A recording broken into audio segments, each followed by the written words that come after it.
लक्ष्मण जी के त्याग की यह अद्भुत पौराणिक कथा कोई नहीं जानता। हनुमान जी की राम भक्ति की गाथा संसार भर में गाई जाती है। लक्ष्मण जी की भक्ति भी अद्भुत थी। लक्ष्मण जी की कथा के बिना श्रीराम कथा पूर्ण नहीं है। अगस्त्य मुनि अयोध्या आए और लंका युद्ध का प्रसंग छिड़ गया।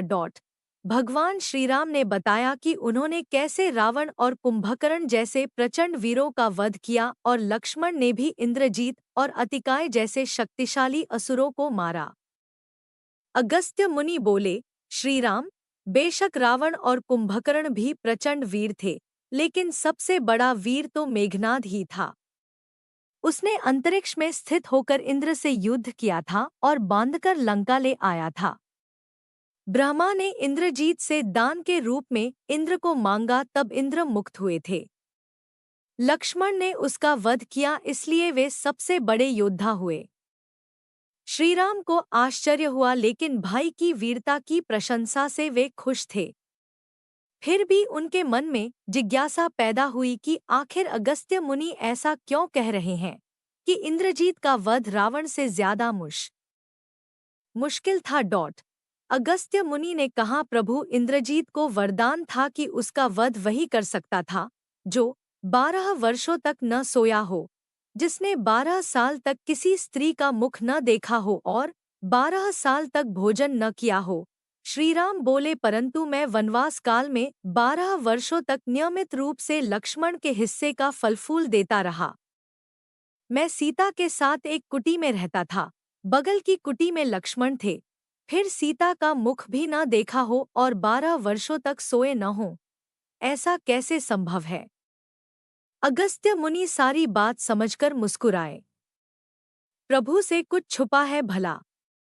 दरअसल सभी लोग सिर्फ श्रीराम का गुणगान करते थे, लेकिन प्रभु चाहते थे कि लक्ष्मण के तप और वीरता की चर्चा भी अयोध्या के घर घर में हो।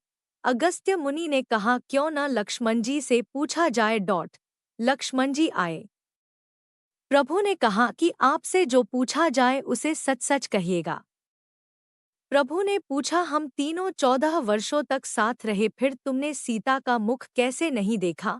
फल दिए गए, फिर भी अनाहारी कैसे रहे और 14 साल तक सोए नहीं?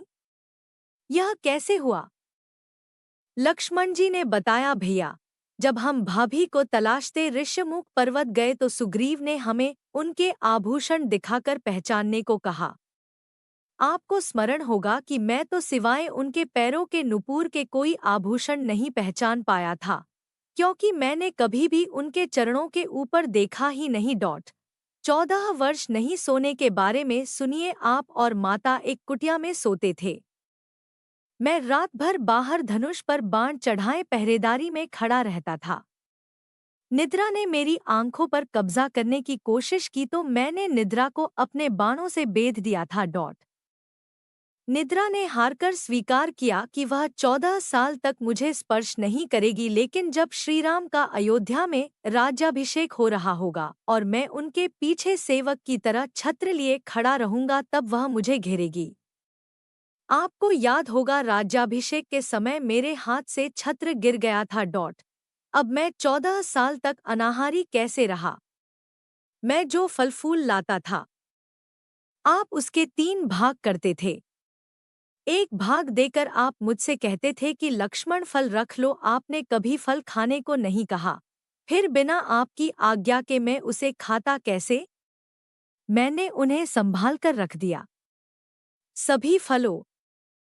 सभी फल उसी कुटिया में अभी भी रखे होंगे। प्रभु के आदेश पर लक्ष्मण जी चित्रकूट की कुटिया में से वे सारे फलों की टोकरी लेकर आए और दरबार में रख दिया। फलों की गिनती हुई तो 7 दिन के हिस्से के फल नहीं थे। प्रभु ने कहा, इसका अर्थ है कि तुमने 7 दिन तो आहार लिया था। लक्ष्मण जी ने 7 फल कम होने के बारे बताया कि उन 7 दिनों में फल आए ही नहीं। 1. जिस दिन हमें पिताश्री के स्वर्गवासी होने की सूचना मिली, हम निराहारी रहे। 2. जिस दिन रावण ने माता का हरण किया, उस दिन फल लाने कौन जाता? 3. जिस दिन समुद्र की साधना कर आप उससे राह मांग रहे थे। 4. जिस दिन आप इंद्रजीत के नागपाश में बंद कर दिन भर अचेत रहे। 5 जिस दिन इंद्रजीत ने मायावी सीता को काटा था और हम शोक में रहे। 6 जिस दिन रावण ने मुझे शक्ति मारी। 7 और जिस दिन आपने रावणवध किया। इन दिनों में हमें भोजन की सुध कहाँ थी। विश्वामित्र मुनि से मैंने एक अतिरिक्त विद्या का ज्ञान लिया था, बिना आहार किए जीने की विद्या। उसके प्रयोग से मैं 14 साल तक अपनी भूख को नियंत्रित कर सका, जिससे इंद्रजीत मारा गया। भगवान श्रीराम ने लक्ष्मण जी की तपस्या के बारे में सुनकर उन्हें हृदय से लगा लिया।